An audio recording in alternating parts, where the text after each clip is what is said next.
Gaafana gaa nuti kun maal jettare amma? Je'eeni Haamidoon deebisee. Gabra'e dhuga baanta. Je'eeni Yuuyyaanis. Gabrummaallee tarrachaantu sanka. Haamidoodha. Habitii sanbar hamma tokko al oolanii gurguratanii tanan ajaa'ibdu.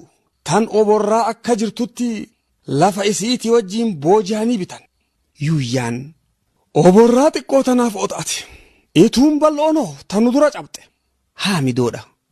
Waan sanitti arsii cabseetuu gama ituu dhufeemi. Yuuyyaadha. Arsii duraas bar salaalee cabseeti as tarkaanfateemi. Akka himanitti bar wallorraa hamma booranaatti madda walaabuurraa kaasi huunno hamma makkanniisa raayyaatti gibee fi leeqaas ittuma idayi maaltu hafeef jetteeti. Haamidoon.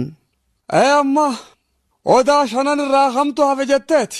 Eega bultum cabse hammuma afran qalloo kana taate male. Yuuyyaadha. Yaw. Je'e Haamidoon dubbii tuffachuu isaati fakkaatti.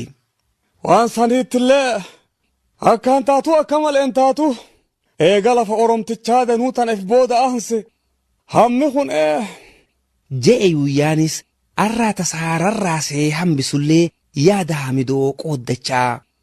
Bar namtichaatu shuuroon tun maal taate jennaanin duuba isiin tun daakkittiis ni hafte marqattiis ni hafte duuba daranuu jiidha dhabaatu bakka haqee jeejan.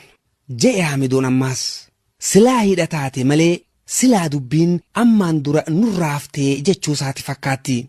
Gaafa jarri weerara jalqabu osoo bakka takkaa itti duulanii tun hundinuun dhuftuu jechuu fedheeti Haamidoon. Hammanumatti jechaa horofa dubbifachuu seenee Yuuyyaan. Hafuurfannoo mirqaana hojii osoon ta'in mallattoo ta'uusii ittisuusiin akka osu itti himuudhaaf.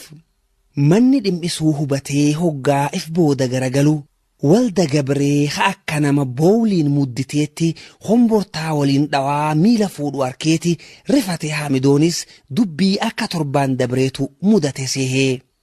Torbaan dabre osuma bakka mataskaanatti jaarutti jiran tanaa biyyee maraggii qotu jiraniiti dimii qawwee dhagayanii hoggaa ol godhatan ashkarticha qawwee lamaan deemu hatakka fannifatee taaniin jibroo muudeefaa gombisu harkan isaanuma biratti.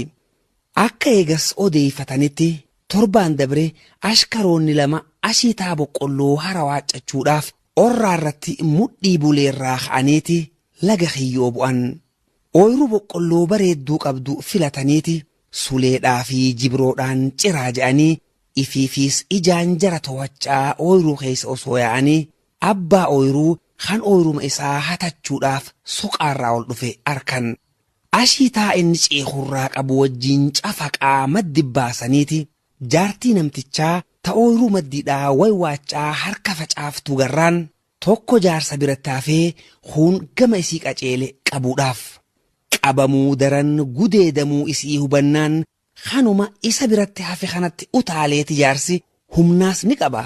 Laqaaqee qawweerraa fuudhee akkatti dhukaasullee beeku baatu gama afaanii qabatee gama sadafiitiin akka jawweetti cafaqee qoomuu isaa garraan qawwee darbee baafate achumaan sun namtichi daalachaa.